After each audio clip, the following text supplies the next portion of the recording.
Today, when publishing this, it marks the first day of March, meaning that it's a little over a week from the 4th anniversary of Warzone, and in just about 3 weeks, Warzone Mobile finally launches globally after being announced a year and a half ago at COD Next 2022.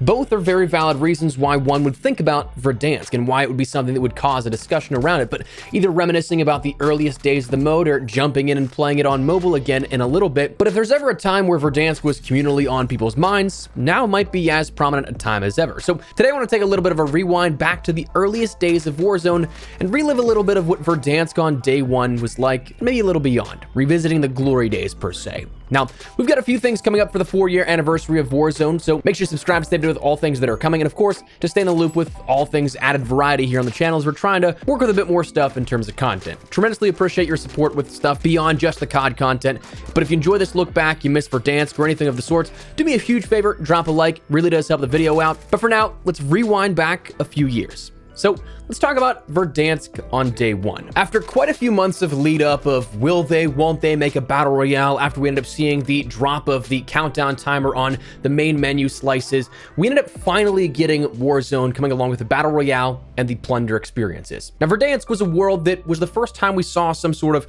cohesive environment across all the main modes within Call of Duty. We ended up seeing it at the earliest as a part of the multiplayer beta. It was the first time that we'd seen something that would take locations from a larger set-piece world and bring it into the Spec Ops multiplayer and then eventually the Warzone experiences where everything would be interconnected. Though, fun fact, I do remember devs saying that Karst River Quarry was actually the first of the maps created and was sort of that prototype of sorts. So that's why if you look out into the distance in Karst River Quarry, it's seemingly a separate map. There's no connecting features off in the distance. But if you look at maps like Tvorsk District, Kravnik Farmland, the Port of Verdansk, Verdansk International, Riverside, all those other ground war map segments, you can see the adjacent sectors of Verdansk as they are actually within Verdansk in Warzone. So it was this cool first time we ended up seeing a world built out for the experiences across the multiplayer modes, depending on what you wanted to play. But it was the first time we saw it all as one with Warzone.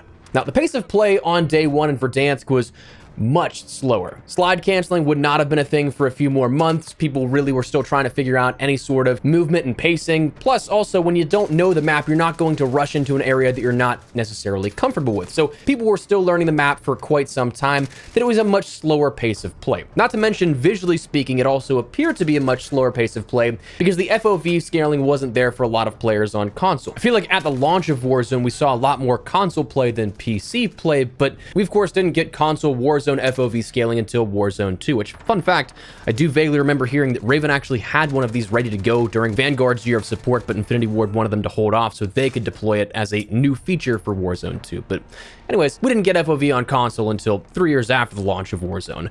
But anyways, the map of Verdansk, we saw new areas that we hadn't played before, even though we had seen teases of this through the experiences of multiplayer and ground war and Spec Ops. Things like Gora Dam, Arklov Military Base, Airport, Superstore, Storage Town, Promenade East and West, Train Station, Hills, Park, Prison, Lumber. Tons of new locations were there that were not playable in any other sense or fashion. Obviously, Spec Ops had a few of these locations encompassed, like the airport, but not all of them.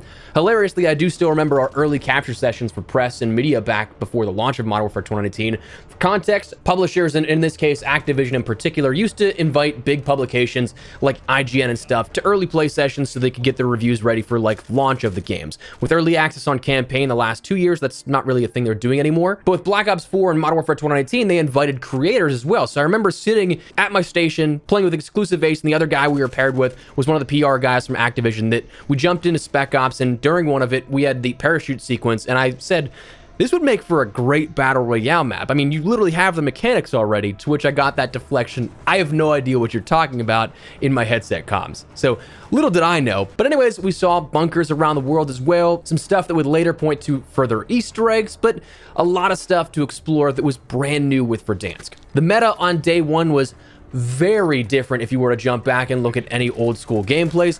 I remember my go-to was, as strange as it was, the M4 with a no stock, yeah, that was a thing, and a thermal HDR. Fun fact, in the first few days to weeks, the meta was kind of thermal play, because initially thermals had no render drop-off, so you could see enemies scoped in from, say, 1,000+ meters away, whereas standard render distances would drop off after, like, I want to say, this is off the top of my head, I could be wrong on this, like 600 to 800 meters. So while it was something that, even if a character model was rendered in at that distance, it'd still be insanely hard to see them, but with a thermal, well, you had a white outline at a further distance than anything else, plus with a grayed out background, it was very easy to spot players at that point.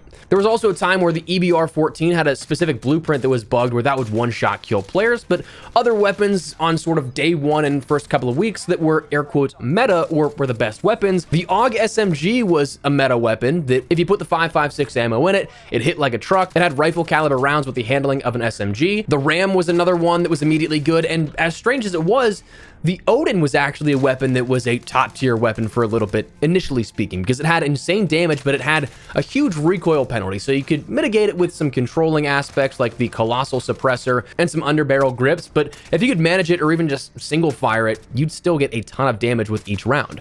So it sounds odd to hear those kind of weapons in the mix, right? Like some of those were the only times those weapons were considered air quote meta. Now, honestly though, the game difference as a whole, there was a lot of stuff that was different, but some of the stuff that really strikes me when I look back at gameplay initially was, number one, there were no armor satchels, so you could only carry 5 armor plates at a time, initially speaking. The buy stations were very different, and when we rattle these off, think of them compared to even just a few months into Warzone, compared to the end of Warzone 1, or even right now. Armor plate bundles, I think it was like 3 plates, was 1,500. Shield turrets cost 2,000. Cluster strikes were 3,000. A gas mask was 3,000. A precision airstrike was 3,500. A UAV was 4,000. Self-revive kits were 4,500. Munitions boxes were 5,000. Loadout drop markers were 6,000, and a buyback was 4,500. So a munitions box cost nearly as much as your entire loadout. For your entire team, that is. I remember you could get, if you landed in a secluded yet dense area, you could get your loadout within like 30 seconds. My squad used to always land Grozna Hills, and there was a little roundabout town there in the hillside. The larger building and the surrounding houses would almost always yield at least 6,000 in cash that you'd land. So you'd land, maybe clean up a team if you were contested, because you'd probably get like one team landing there. It was secluded, but not super off the beaten path. So you might have a little contention, but either clean up a team or just loot right away, and you'd have your loadout immediately. Also, initially speaking, one thing that always blew my mind was that you basically had a whole grid sector of the map that was unplayable due to the stadium being closed off and no way to get to the rooftops. This made for a super ratty location to camp if anybody had a helicopter, because you literally could not get up there. And weirdly, there was the occasional end zone that would actually pull directly to stadium and then close in on it, where if you are on the center of the roof, you just got a free victory, because again, you couldn't get into the stadium, you couldn't get on the roof, you couldn't do anything. So that was always weird. And in that same vein, there were a lot of non-counter play options in areas. So the things that I always think about were just like downtown Verdansk, because at that point, you had a ton of buildings that there was no exterior zip lines at this point. There were lots of one-way stairwells and rooftops that you just could not actually get to, where if you played like quads or something like that, where you had 4 people watching one doorway, there was no way your team was going to end up storming that rooftop and taking them, unless there was just a severe skill differential. But anyways, beyond that, other things that were found in the game, things like stopping power existed at the beginning, where that was insanely broken and persisted for actually quite some time before eventually being taken out, but it was a long time for that to happen.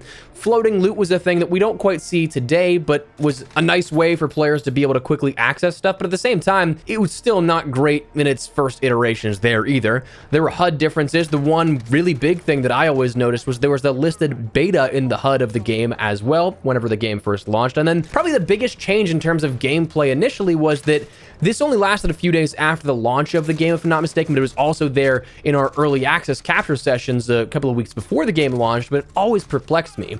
But when playing, whoever cleaned up a knock ended up getting credit for that kill, whereas the player that actually knocked them did all the damage, they didn't actually get the credit for the kill. That was of course changed, and we haven't seen that since then, but it was always a weird thing that at the very beginning, your kills probably could have been inflated by a decent bit. So the game was very different on day one, but one thing that I always like to look back on when we take a look at this is just how quickly this game jumped to success. I mean, if you look at the milestones that were announced by the Call of Duty and the Warzone teams, 6 million players logged into the game, in 24 hours after the game launched. That's crazy to begin with, but then when you consider that it just exponentially grew for the next month or so, it's even crazier because 24 hours you had 6 million players, 72 hours, just 3 days after the launch, you had 15 million players, 10 days you had 30 million players, 30 days you had 50 million players, and 56 days you had 60 million players. So an insane amount of accounts, insane amount of players that logged in that initial launch of Warzone. Now, I'd be curious to know, like, if it was at all possible, obviously it's not, but to jump outside of our own reality and be like, let's check in on another timeline. I'd be very curious to see just how much COVID affected Warzone's success, because obviously a free-to-play game in the largest shooter franchise perhaps in history, obviously it's going to make a huge dent when it goes free-to-play and there's no barrier of entry. But when you have something like COVID, obviously that's a big helper in terms of why people were playing, because people couldn't do anything else besides that. I even remember back when we went to travel for our early access capture event, which I think that was on February 20th. So I think we flew out like on the 18th or something like that. I gotta say, first off, I was amazed that we had something so far out with something so big, because usually capture events, as a peek behind the curtain kind of thing, they happen just a couple of days before whatever content is being revealed is actually released, because frankly, people leak stuff and break embargo for the sake of clout all the time. So I was amazed they gave us like 2 to 3 weeks of lead time here at this. But anyways, I remember even leading up to that, my late grandfather had expressed his concern over the growing risk of COVID at that point, because it was kind of something stirring in the global news, but it wasn't like an in-your-face concern that everybody was talking about at that point. But then, a week later after Warzone launched, well, the world essentially shut down. So while I think Warzone would have had merit on its own, I don't think that there's any denying that COVID and a turning to media to kill time scenario absolutely helped propel this game from success to a stratospheric explosion, if that makes sense. I'm not sure that we'd really be able to measure just how much an impact that had, but it definitely had some. So now while we looked at Verdansk on day one, we can now actually kind of pivot to the future, because it was revealed obviously that Warzone Mobile would be launching on the 21st, and we'll see Verdansk return as a playable map in there. But I mean, for a lot of players, myself included, Verdansk, I'm not gonna really jump into Warzone Mobile just to play Verdansk. Like, it's said that there is controller support for that, so maybe I'll give it a try, or maybe I'll just jump on and actually just have the worst coordination playing with my thumbs on my phone as is. But I mean, it's gonna be there as a playable experience for mobile players, but not the general gaming public on console or PC. But it might actually be eventually, because currently rumored COD 2024, Black Ops Gulf War, what's coming out later this year for the COD franchise, it's rumored that Verdansk is actually going to be returning as that main big map for Battle Royale this upcoming year, starting with Season 1 likely in November or December. But if that's the case, well, we might be once again playing on Verdansk here for the first time in years. We'll look to see what the future holds, but for now, that's been a look back down memory lane at Verdansk day one. So let me know your thoughts down below. What do you guys think here of this? You guys missing Verdansk, excited to jump back in with either Warzone Mobile or perhaps Black Ops Gulf War's year of support with Warzone later this year? Whatever the case, drop your thoughts down below. But if you enjoyed this look down memory lane, drop a like on the video. And if you'd like to stay up to date with all things COD and other FPS content, make sure you hit that subscribe button so you don't miss a single thing. But for now, thanks so much for watching. My name is Espresso. I'll see you later. Take care and peace.